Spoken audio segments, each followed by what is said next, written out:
오늘 계속해서 우리가 예레미야에 가서를 이렇게 묵상하고 있는데요. 오늘은 3장을 좀 이렇게 찾아보려고 합니다. 예레미야가 3장. 네. 예레미야 1장과 2장 그리고 4장과 5장은 다 22절, 22절로 되어 있는데 유독 3장만 3배나 깁니다. 그래서 66절로 되어 있습니다. 그래서 오늘 매일 성경 보니까 지난 월요일부터 오늘 목요일까지 나흘에 걸쳐서 예레미야가 3장을 이렇게 조금씩 나눠서 이렇게 되어 있습니다. 그래서 사실 전체를 보는 게 제일 좋은데요. 전체를 볼 만한 그 여유는 없으니까 그래도 제 마음에는 핵심만 이렇게 하나씩 다루는 게 좋겠다 하는 생각이 들었습니다. 그래서 한번 같이 좀 보십시다.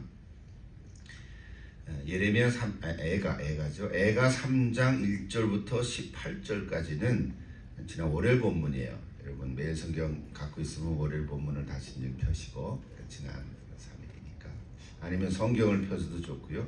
예레미야 애가 3장 1절부터 18절까지인데 지금 다 읽지는 못하는데 매일 성경 보면 늘 두 가지 질문을 한다 그랬잖아요. 하나님 어떤 분이신가? 그리고 우리에게 나에게 주시는 교훈은 뭔가? 늘 우리 성경 읽고 묵상할 때 그 두 가지 질문을 염두에 두고 우리가 읽어가는데 애가 3장 1절부터 18절에 보면 하나님은 어떤 분이신가?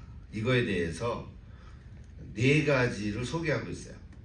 우리 성경에 보니까 제가 그걸 그대로 소개하려고 합니다. 그 네 가지를 그 문장이 뭐냐면 이렇게 되어 있습니다.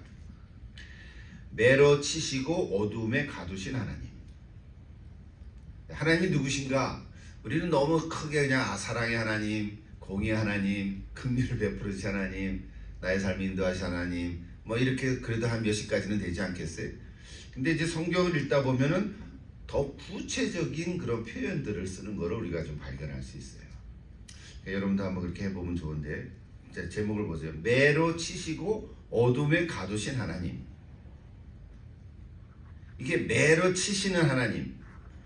이게 가능한가요? 가능하죠. 근데 기분은 좋습니까? 별로 안 좋죠. 근데 성경에 보면 매로 치시는 하나님의 포인트들이 있단 말이에요. 그래서 오늘 제가 얘기하려고 하는 건 뭐냐면 에가서 3장 1절부터 18절을 보니까 평소에 우리가 갖고 있는 하나님의 표현, 하나님의 속성과는 마치 정반대의 모습들을 쭉 기록해 놓은 거예요. 다시요. 매로 치시고 어둠에 가두신 하나님. 사실 그때 당시에는 하나님이 그러셨단 말이에요. 남유다 백성들에게. 마치 시편 23편의 고백처럼 사망의 음침한 골짜기로 인도하시는 하나님. 뭐 이런 표현인 거죠. 지금. 근데 여기서 핵심은 뭐냐면 그 골짜기 가운데에서도 나와 함께 하시는 하나님이시다. 그거 발견하자는 거지. 그러니까 성경은 지금 다 읽은 게 아니고요. 매로 치시고 어둠에 가두신 하나님. 나를 그렇게 어둠에 가두신 하나님이시지만 그걸로 끝나는 게 아니라 하나님 없어. 하나님 미워. 뭐 이런 얘기가 아니라 그럼에도 불구하고 그 골짜기 가운데 그 어둠 가운데도 나와 함께 하시는 하나님이시다. 그거 기억하자는 거지. 두 번째 보세요. 사방을 막으신 하나님. 사방을 다 막았어. 우리 지난주 오후에도 사면초가예요. 그죠? 사면초가. 어떻게 할 수도 없어. 이리로 갈 수도 없고 저리로 갈 수도 없고 사방을 다 막으신 하나님. 나를 둘러싸고 있어서 어디로도 나가지 못하게 하시는 하나님이세요. 기도를 해도 응답이 없고 마치 하나님 나를 막아서시는 것 같아요. 이때는 뭘 해야 되냐면 내 가는 길이 뭔가 잘못되어 있는 게 아닌가. 내가 잘못했지만 하나님이 그 길을 막으시는 거 아닌가 하는 깨달음이 있어야 되는 거예요. 그 영적인 그 깨달음이 있어요.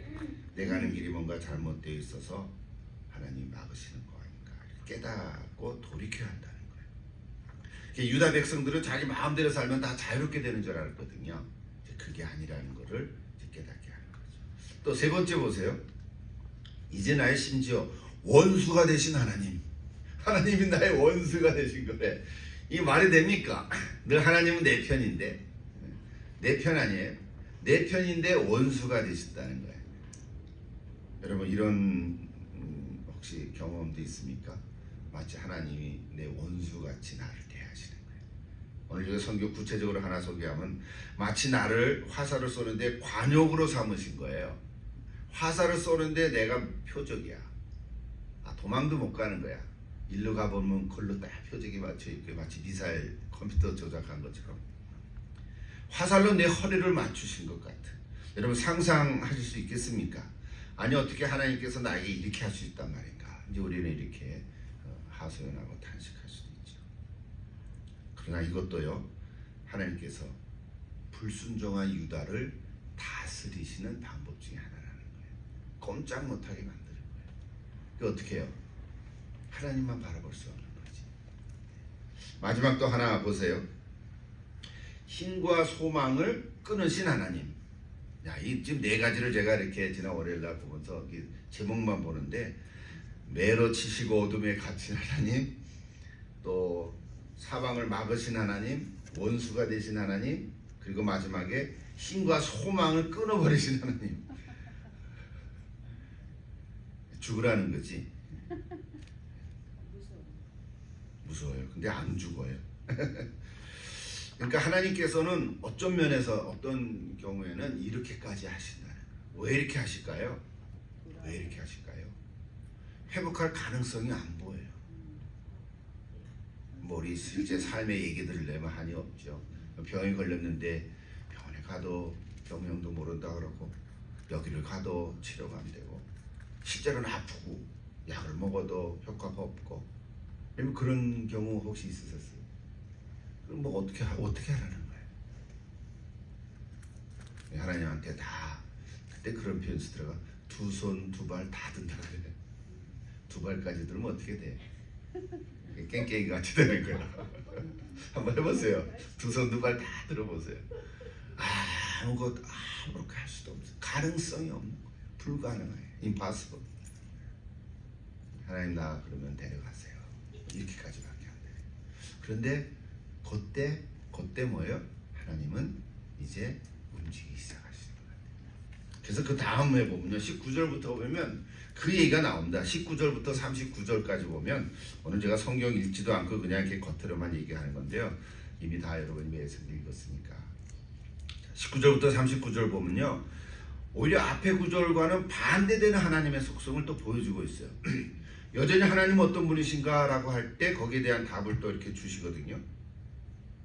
첫째는 19절부터 24절 보면, 다 소망이 끊어지는 상황인 줄 알았는데 인자와 긍휼을 베푸시는 하나님의 모습을 보여지는 거예요.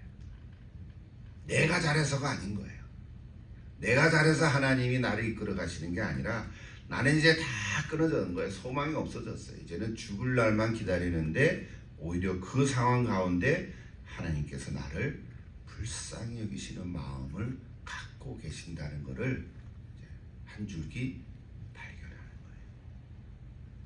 여러분 그걸 발견한 순간 어떻게 됩니까? 소망을 갖게 되는 거죠. 마치 물에 빠진 사람이 지푸라기 하나 잡는 것 같은 거예요. 근데 소망의 근거는 뭐예요? 오늘 주시는 교훈은 그거예요. 소망의 근거는 내게 있는 것이 아니라 하나님에게 있다는 거예요. 예. 혹시 우리의 삶이 이렇게 극한적인 상황까지 가지는 않지요, 보통은. 그런데 이럴 수 있다는 거예요. 거기 성경 한 절 읽어보면 좋겠는데요. 애가 3장 22절부터 24절까지 구절인데요. 우리가 가끔 이거 인용하면서 기도하기도 합니다. 지난 화요일날 본문인데요. 22절부터 24절까지 같이 한번 읽어보십시다. 여호와의 인자와 긍휼이 무궁하심으로 우리가 진멸되지 아니함이니이다. 이것들이 아침마다 새로우니 주의 성실하심이 크시도소이다. 내 심령에 이르기를 여호와는 나의 기업이시니 그러므로 내가 그를 바라리라. 다 그랬어요. 하나님의 해주시는 거죠. 두 번째 25절부터 33절을 가보면 좀 긴 구절인데 이것도 마찬가지예요. 하나님께서는 자녀들에게 고난에 처하게도 하시지만 사실은 이것이 하나님의 본심은 아니라는 거예요. 마치 우리 부모가 자녀들을 야단칠 때 징계를 하잖아요. 잘못했는데도 그냥 놔두는 부모가 어디 있겠어요. 분명히 잘못된 거를 알려주고 또 너 그러면 안 된다. 다음부터는 그러면 안 된다. 다짐을 받고 막 그러지 않습니까? 어떨 땐 그냥 무섭게 하기도 하고 뭐 밥도 안 주고 나중엔 또 밥 주죠 나중에. 예, 그러니까 이게 본심은 아니라는 거예요. 그렇죠? 하나님께서도 우리에게 막 이렇게 아까 앞에 1절부터 18절까지 본 그 내용 중에 막 다 원수같이 대하시는 것도 하나님의 본심이 아닌 거예요. 그렇게 사랑스럽게 우리를 대하다가 마치 그냥 이렇게 험한 모습으로 우리를 야단치는 그 부모의 모습 볼 때 자녀들 입장에서 생각해 보세요. 엄마가 왜 저래 갑자기 이럴 거 아니겠어요? 내가 엄마의 본심이 아니거든요. 마찬가지로 하나님께서도 징계를 하실 때도 우리를 근심하게 하지만 그 하나님의 본심이 아니라는 거예요. 하나님의 본심은 뭡니까? 회복하고 돌아오라는 것이 그거에 돌아오라는 거예요. 싸매시고 고치시고. 그래서 오늘 우리는 그럴 때 어떻게 하냐면 그 고난을 잘 받아들이고 수용하면서 하나님을 기다리는 것입니다. 또 세 번째 보시다 34절에서 36절까지 보면 그래서 실제로 하나님은요 불의한 자를 무조건 받아주시는 분은 아니에요. 무조건 그렇다고 다 받아주는 건 아니에요. 하나님은 속성상 원래 불의를 기뻐할 수 없는 분이세요. 그죠? 죄를 받아들일 수 없는 분이세요. 죄를 해결하게 하시는 분이시지 그냥 죄악을 그대로 그것도 좋아 이럴 수는 없는 거예요. 이런 분은 아닌 거예요. 하나님은 공의로우신 분이기 때문에. 그래서 어떻게 하냐면 약한 자를 짓밟거나 요즘 말로 인권을 유린하거나 사람을 분공정하게 대하거나 치우치는 판결을 하거나 이런 게 실제로 유다 역사 상황에 많이 나타났거든요. 그런 불의에 대해서 하나님은 참지 않으시고 공의로 잡으세요. 공의로 행하세요. 물론 사람을 통해서 하시기 때문에 시간이 많이 걸립니다. 시간이 많이 걸리긴 하지만 하나님은 공의 하나님이신 거예요. 이것을 이제 우리가 깨닫는 거죠. 그래서 뭐예요? 하나님께 더 가까이 갈 수 있어요. 여기 은혜입니다. 하나님께 더 가까이 갑니다. 여러분 모든 일이 잘 되고 평안하고 어려움이 없고 만사 형통 같고 마음도 평안하고 다 잘 되면요 하나님께 더 가까이 가려는 마음이 안 생겨요. 그렇지 않습니까? 뭐 그냥 여기가 좋사오니 뭐 그러잖아요. 그러니까 펑 터지고 많단 말이에요. 게을러지고 신앙생활도 잘하는 경건생활도 이렇게 좀 이렇게 흐지부지해지고 이렇게 되거든요. 그러니까 하나님은 그거를 이렇게 원하시지 않는 거지. 가까이 오게 하는 가까이. 그래서 마지막 보십시다. 37절에서 39절까지 보시면 우리가 늘 얘기하는 하나님은 모든 것을 주관하시는 분이시다. 주관하시는 분이시다. 하나님은 생사화복을 주관하십니다. 죄를 미워하고 악인을 심판하시지만 또한 겸손히 그 징계를 받아들이고 하나님 앞에 나와 회개하는 자에게는 돌이키는 자에게는 하나님 복을 주십니다. 이게 이제 두 번째 메시지예요. 여러분 어떻습니까? 이런 하나님의 모습을 통해서 하나님께 더 가까이 가고자 하십니까? 가까이 가십니까? 하나님께 더 가까이 가시기를 바랍니다. 그래서 뭐라고 고백해요? 이전보다 더 주님을 사랑합니다. 이전보다 더 주님을 사랑합니다. 이것이 바로 고난이 오히려 유익이라고 고백하는 그런 은혜의 체험인 것이에요. 여러분 오늘 이런 체험이 있기를 기도합니다.